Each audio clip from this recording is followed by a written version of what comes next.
Hello, classmates.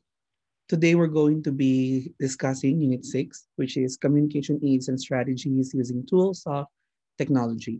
So, at the end of the unit, you're expected to know or take away the following: present a topic following the strategies on effective oral presentation. The topic here will be related to your advocacy. Determine appropriate technology for specific communication context, again, in relation to your advocacy, and evaluate websites based on list of criteria. So we're going to do that later on. So this is the part of the module that you have to review. I'm going to be presenting the first part, and we're going to do the rest of the parts later on. As you can see in your slides, in the slides right now, we're going to be entitling our talk today as presenting and staying super, because of course presentation is a very integral part of what we do right now. As students, we are presenting, we're always reporting, we are tasked to present our topics using slides like PowerPoint or Keynote or Canva, and we are speaking in front of an audience. So it's very integral, or it's very important that we also know how to present and how to maximize the things that we need to use for a better or for a very effective presentation. You need to plan ahead to prepare your visual aids, which includes a PowerPoint presentation where you apply your skills on computer technology. So, of course, when you're going to be using your computers later on, it's very important also that you know how to use the concepts of design. That's why you're also enrolled in art appreciation, is that you can apply the things that you are learning in art in terms of principles and elements of art and design when you are using your when you're doing your presentation. So you can use the ideas of balance, the ideas of proportion, scale, and others. All right, so there are different types of presentation that you have to be aware of. The first one is explanatory. So according to Wu Lever, engineers, scientists, and others work in business and industry, frequently give presentations at business meetings, seminars, etc. Considering that you are tourism majors and communication majors, so it's very essential that you know how to incorporate different ideas and strategies in having a very successful presentation. So when we say explanatory, these are you explain complex technology to a group unfamiliar with the material. For example, there's a scientist who might want to explain the effects of a new drug to a hospital staff or to an interested lay audience. So you want to be more detailed, you want to give new information, and you want to clarify new knowledge to your audience or to your client. Descriptive presentations, on the other hand, describing action taken or project phases completed. For example, there's an engineer who might want to describe for the client steps taken in the first phase of an environmental cleanup project. That is what you call descriptive. So when you are doing descriptive, of course, you want to use pictures to, you want to use a lot of pictures, you want to use a lot of data, you want to use a lot of visuals to make the person, your client or your audience, understand what you are trying to say. Explanatory a while ago is more into a presentation of a new topic and making the person informed about what this is all about. Descriptive, on the other hand, is that you are describing or you're giving an in-depth picture or idea about something to your audience or to a certain person. Persuasive, on the other hand, persuading an audience of the value or safety of a product is an example of a persuasive presentation.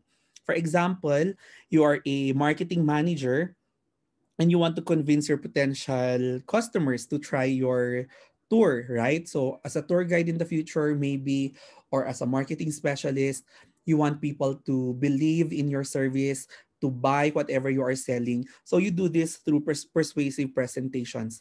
A very good example that I can share is that my best friend is a financial advisor, and wherever she goes she always has this, she has her in her phone or in her iPad or in her laptop, she always has a presentation. So if people are interested to know more about their services in Sun Life, she just sits down and then she shows this presentation to persuade people why they need a life insurance or health insurance and why they need it now. So I think that was very smart. Okay, so It needs to be enticing, it needs to be appealing, and of course it needs to be effective so that the person that you are presenting it to will buy your product or avail of your services. Okay. So, planning and researching, when you plan your presentation, you have to consider major factors such as audience, method of delivery, including the visual aids, and venue. All these will add dimensions to the planning process. You can organize ideas about your presentation into a planning grid. So, before you start presenting, it is very important that you have a set list of how you're going to do your presentation and how you're going to how you're going to go over it. One of the key challenges of presenting right now is that sometimes people are only inviting us or giving us a few minutes or a few days or a few hours to prepare. That can be very difficult. So it's very important that whatever your field is, for example, your field is in tourism, or your field is into communication, or your field is in science, then you already have a working knowledge, or you already have some details that you have in your laptop or in your gadgets that you can use later on. So if, for example, you're a tour guide and then someone asks you to give a presentation about, for example, local tourism, maybe there are already things that are in your laptop that are already available. But if you're given enough time and you're given enough resources for you to prepare, make sure that you exhaust all of this. Pagplanuhin ng maayos bago magpresenta.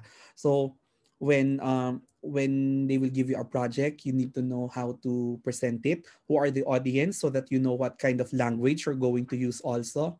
So if this is an academic crowd, or you are in the city, it's an academic crowd, so you can go on and use English, and your language must be pointed. But if you're presenting, for example, your topic is something more accessible, something that is not really technical, like probably leadership, and your audience are kids or teenagers, then you have to be presenting in that way also. Hindi nila ma-appreciate, or they will not understand what you're going to say if it's going to be in full English. So you have to say it you have to not go down, but you have to tone your speech in a way that your audience will understand you. So that's what's going to make you a very good speaker. Planning grids are also very good ways for you to prepare your speeches, because it can be an outline. So when you are speaking, just a personal tip, when I am sharing or when I am asked to speak about something like journalism seminars, or leadership seminars, or uh, when I speak for teachers, for example, I always care. What I find effective for me is an index card. So I put everything that I need to understand there. My slides are usually more on pictures and small lesser lines or lesser words, and I go on with the lecture. So it's similar to what to the it's similar to my slides in here. As you can see, it has more photos which embody what I am trying to say, and more focused into explaining. And the text is only when I find that the text is more important, that's when I place it on the slides. But if there are things that I need to keep in mind that I may forget when I am speaking, I always put them in index cards, because you cannot control everything, diba? Sometimes you get scared or nervous. People ask you a lot of questions, so sometimes you get lost along the way. You need an outline to keep you on your toes. Organizing. So when you talk about organizing, the structure of an oral presentation can follow this simple four-part plan. You have your introduction, body, closing, and your Q&A session, which I will be discussing here. So how are you going to go about your introduction? Here are some strategies which can be very effective. Connect.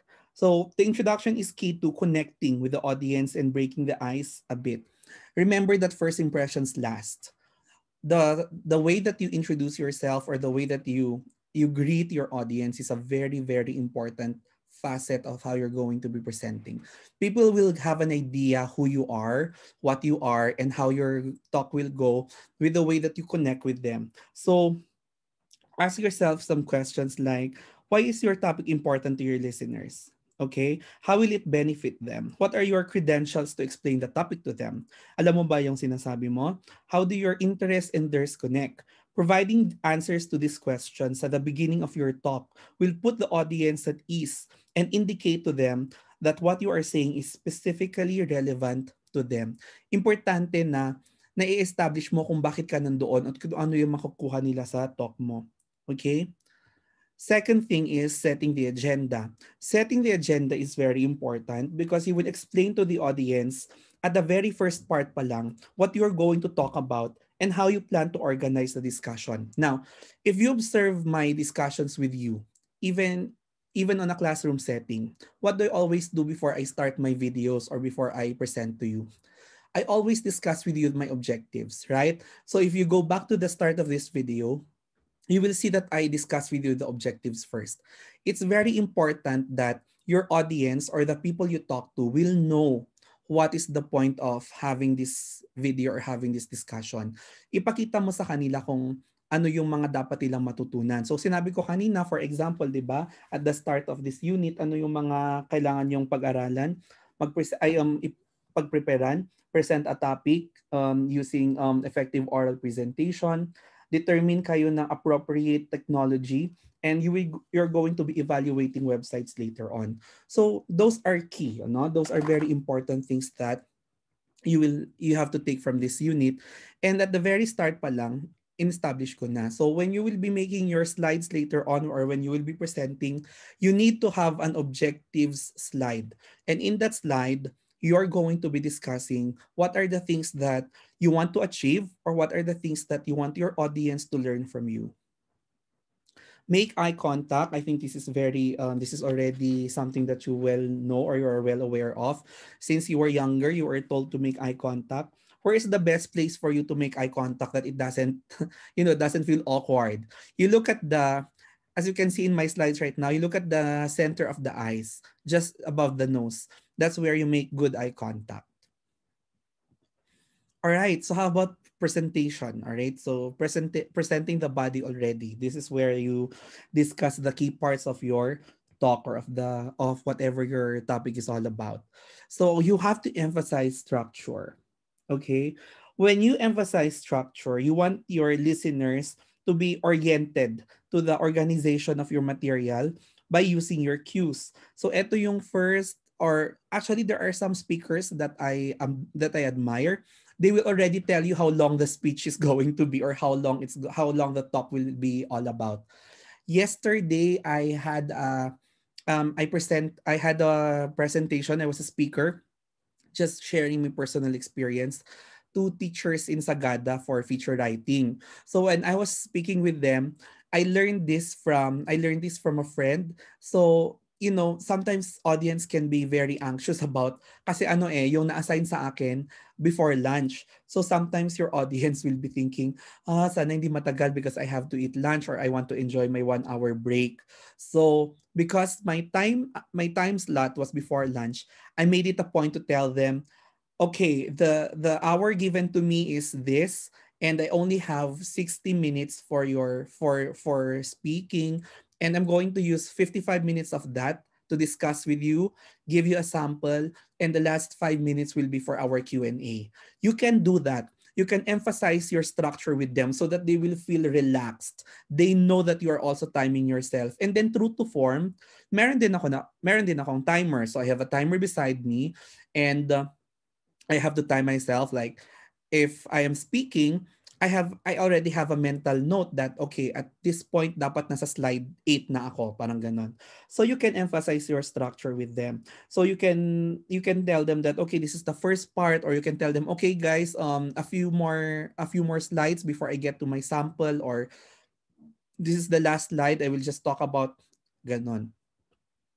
Summarize frequently. So you don't want your audience to forget what you are sharing. So before you move on to a new topic, like what I am doing, if you're observing me, I always cut when I am presenting. I give you some parts, or I go back, or I give you a brief review or a brief recap of the content of the video so that you will not forget. You do that at the start, diba? So at the very first part, you already tell them the objectives or what your talk will be all about. In the middle, you need to summarize frequently. And at the last part, you're going to summarize again so that they will not forget. Remember that even if you only have 1 hour to talk, that's already very long enough for you to make people understand and maintain. Huwag nilang, para hindi nila makalimutan whatever you are talking about. Use visual aids. I think this is very basic. So there are many things that you can use. It doesn't just have to be online, like, or slides where you use a projector. You can also use other things. So you can all advocacy campaigns are funner in class because we don't just use slides. Sometimes my students before, they use cartolina, Manila paper, they have a board or vision board, etc., etc. As long as it is something that's visual. Visual aids don't have to be online, or they don't have to be through PowerPoint or Keynote. They can still be done as in any manner or in any way, as long as they are visual. Relate material to audience's needs. So when you relate, how do you do this? Make sure that you continually illustrate why the information you are presenting is useful for the specific listeners. Gusto mo silang bigyan ng value. Bakit kailangan mong makinig? Yun yung point nun. So you keep sharing with them why your material is important or is relevant to what they are doing or their current situation. Use simple and direct language. Napaka-importante ito, ano? So, when you are speaking with that's why I said a while ago, it's very important that you also analyze who your audiences are. So, you have to, so that you can meet them there. Okay? If your audience are highbrow, what does that mean? No, mga tatalino, these are the people who are publishing researches, always doing researches, like in research presentations. When we do research presentations, the way we talk to our colleagues or audience is different when we talk to students, and it's also different when we go out on a seminar. Some speakers are like that. If your some of your teachers, right, they are always invited outside to talk, or they are always having speaking engagements. Nagwo-wonder ka, bakit si mom or bakit sister boring sa classroom? Paano siya na-hire or paano siya nakukuha sa labas? Maybe because the energy the person has for a 1 hour, 2 hour, 3 hour session is different from when the person is your teacher for many hours in every week in a whole sem. So it's all about how you connect or how you deal with your audience. That's very important. Kahit na well prepared ka, or if you have the very best presentation, if you're not able to deliver properly, gusto mong pakitaan yung audience mo, English ka ng English, English ka ng English, pero yung audience mo naman mga hindi nakapagtapos ng high school, hindi nag-aral sa high school, mga elementary ang natapos, you will not be appreciated. They may say, wow, this person is educated or this person is good. But it doesn't necessarily, but what is the objective of your speech? Ang objective mo ay hindi para sabihin nilang magaling ka or matalino ka. Ang objective mo ay para ma-appreciate yung talk mo. So it's very important that you meet them. You meet your audience by using simple and direct language. Vary your sentences also. This is a very good tip, no? You have to create drama and interest. So don't don't don't speak very in length. Try to cut short some sentences. Magkwento ka at some point. Magbigay ka ng examples mo. Mag-joke ka kung pwede. Vary your sentences in terms of length also. Don't just keep reading your slides. That's why actually I appreciate I like using slides like this where I just give you the main points and we talk. I talk and then you listen, or I share my ideas so that you are more focused on listening to me rather than just focusing on the slides. Vary your tone and volume. So it's very important to do this so that your audience will not feel sleepy. Okay? Alam niyo na to, we discussed this in the first grading. And pace yourself. Pacing means slowing down, speaking at a pace where your listeners can follow. Um, it's the rare speaker that moves through a presentation too slowly, but check yourself to make sure you create an effective balance in your delivery between too slow and too fast. You don't want to be too slow. People will get bored, or sometimes they may even feel that you are talking down to them. What does that mean? Na para bang ina-underestimate mo na don't talk that way, no? Like, guys, the first part, ano? So yung first part is Okay, so this is the next part. Now, look at this. Listen to this. This second part is very important because it's like this. What does that mean? It's like this. It's like you are talking to a child. It's like you are a higher being and you are talking to someone who is mortal or someone who is lesser than you. Don't do that. So pace yourself. Uh, don't go too fast, but also don't go too slow. Ayan. So for the closing technique, it's just quite simple. What are some tips you need to do? Restate the main points. So as I've said a while ago, you stated the objectives at the start, you give them key points at the middle, and then you go back to the last part, right? So for example, in our slides now, a while ago, we've been talking about the different types of presentations. So there's your explanatory, your descriptive, and your persuasive. And in terms of planning and researching for your speech and organizing it, you need to have strategies for your introduction, and you also have strategies for your presentation of the body before you go to your closing techniques, and you start that by restating your main points. So when you restate your main points, you remind your audience what are the things that they should not miss out on, 'di ba? And of course, end strongly and positively. Itong very important. So, I actually agree with a friend who said that sometimes even if your speech is boring at first or it didn't start well, as long as you end with a bang, that's going to be very good.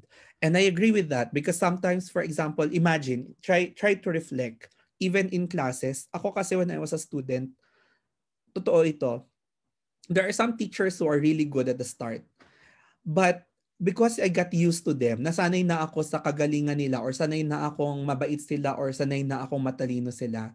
Towards the end, it became normal. I was not able to remember them or I wasn't able to fully appreciate them. But I know that they are good. Pero parang yung level ng appreciation ko balanced lang. It's not the same compared to those who started weirdly or who didn't start well. So the first grading was a mess. It wasn't really good. The midterms was just okay. And then in the finals, the teacher was really performing, really, really strong. And that's when I realized, wow, this teacher is really good. And I realized, oh my gosh, I remember this teacher much more than I remember the other one who's been very good consistently from the first grading to the last. And it's also quite unfair. However, if you think about it, because the person ended strongly and positively, whatever he or she wanted to share stayed with me compared to those who were consistent but it didn't really end with a bang. So make sure that if you come in strong, you end strong. Do not start strong and dwindle. Start strong and strong. Or if you didn't come out good in the first, end strongly. Kung meron kang chance. Kasi minsan din, the problem is, if you started weirdly or not so good, naku, the audience already have that in their minds. Towards the end, hindi na sila nakikinig sa'yo. So you're definitely, para sa kanila, you're going to end up weirdly or not so good as well. All right, so finally, last one, handling your Q&A. Always remember to ask questions towards the end of your talk. So, number one, take questions from a variety of people. If There are times when I handle I'm speaking I'm sharing my experience here. There are times when I'm given a job where I need to talk to an audience that has around 200 or 300 people. Now that's a lot of people. But usually the topics are related to writing or literature, journalism and literature, or linguistics or gender. And when, for example, when I talk about gender, for example, and then have a very big crowd, people have a lot of questions there. So they ask you a lot of questions about the topic. And what you have to do is before if you know that there are a lot of people, like there are already 300 of them, you can start by saying, I think I only we only have like 10 minutes left. So I think I can accommodate four questions only or I can accommodate questions for the next 10 minutes. So pili ka na. And then ang pilihin mo, yung feeling mong you already have a sense, if you're a speaker, you have a sense of who listened or who was involved the whole time. So yung mga my notes, yung mga ganon, yung formal lang itsura, sometimes, well, I discriminate based on that. Those are the people that I select. And then pag wala na, that's when I look for the others na parang hindi ko sure kung nakinig or ano. Because there are times when people are mema, and that's true. Let's be honest. Some people, some students, some people in the audience just ask questions because they want to, or because they feel like they have to ask a question, because they want to sound smart, or they want to sound like they listened. So they will ask questions that you already they will ask questions for answers that you already discussed. Mema. So how do you handle this? You have to be very polite. You have to remain even-tempered. So huwag mo silang gagalitin, or huwag mo silang papagalitan. So you can say something like, example, what is your ano yung ganito ganito, and then you already discussed that, diba? So you're like, oh, I that's actually in wait, I'll show it to you, and then you go back to your slide. And then you show, okay, remember this part? So that's what I was saying a while ago. This answers your question. Blah blah blah. What's good about that? You were respectful. You accommodated a question that's already answered. Sometimes the audience will know rin naman kung ano ba tong tanong na to, nasagot naman na. But at the same time, you were respectful, and very good, very interestingly also is you were able to review them about something that you already discussed. So salamat na lang, at least nakapag-review ako dahil nagtanong ka ng na-discuss ko na. Alright? So you can also say, for example, I only have room for I don't have enough time because I was only given an hour. Can I get around 2 questions only, or 3 questions?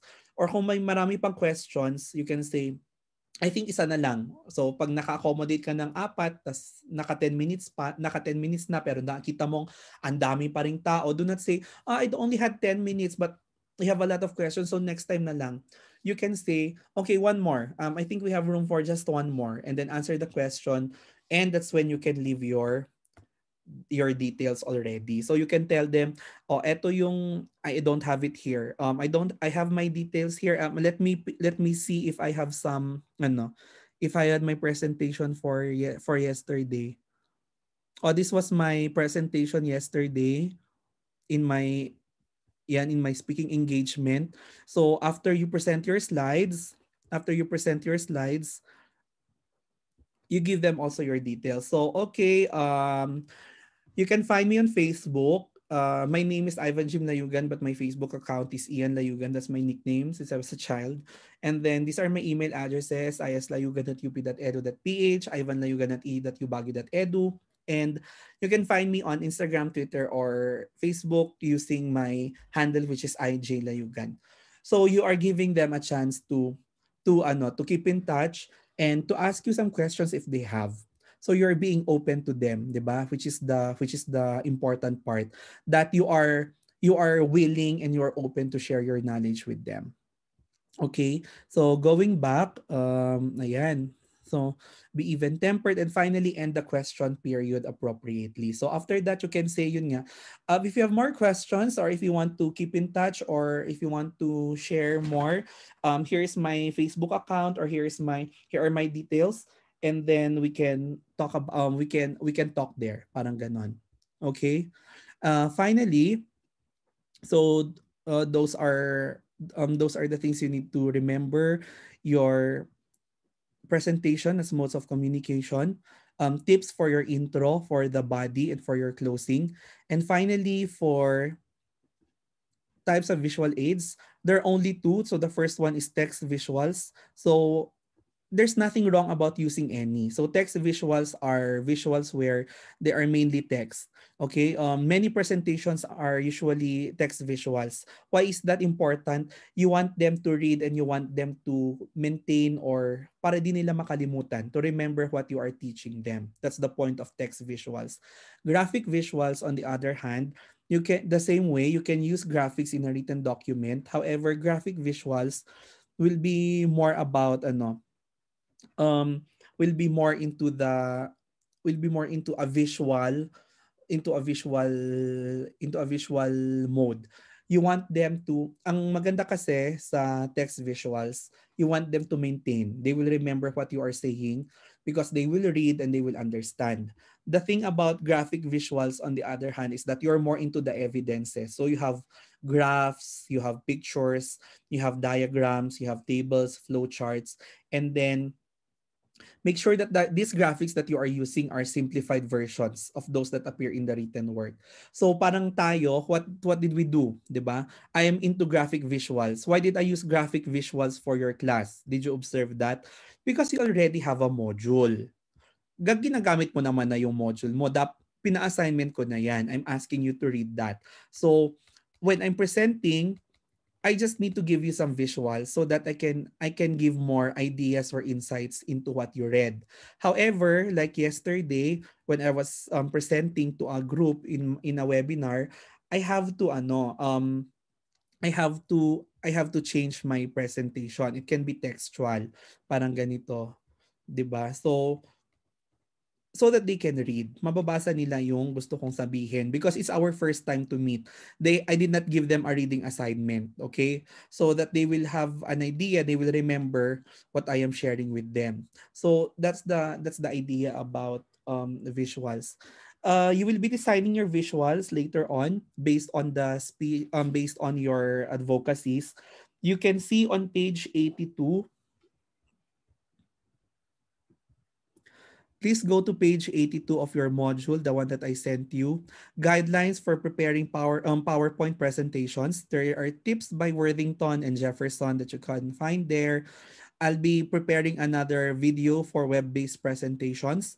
But for now, please read guidelines for preparing PowerPoint presentations, and you're going to explain your advocacy based on your researches, individual researches, which I will be giving as a homework. And eto, gagawa kayo ng slides nyo to present your topic. I told you that for this week, you are not going to be submitting anything. But what are you supposed to do? Read about your advocacy. So for example, your advocacy is about body positivity. I want you to research and look for data that you can use on that. After that, you're going to use together individually, meron kayo dapat mahanap ng mga two sources. You're going to mix all of those details or those research data that you have, and you're going to put your slides, and you're going to create slides that where you are going to use both text and graphics, and you're going to apply these things from Worthington and Jefferson. So you're going to make your PowerPoint for your advocacy campaign. Okay. um I don't have something related to advocacy campaigns, but I have here an example of a presentation that I also used for one of my speaking engagements a few months ago.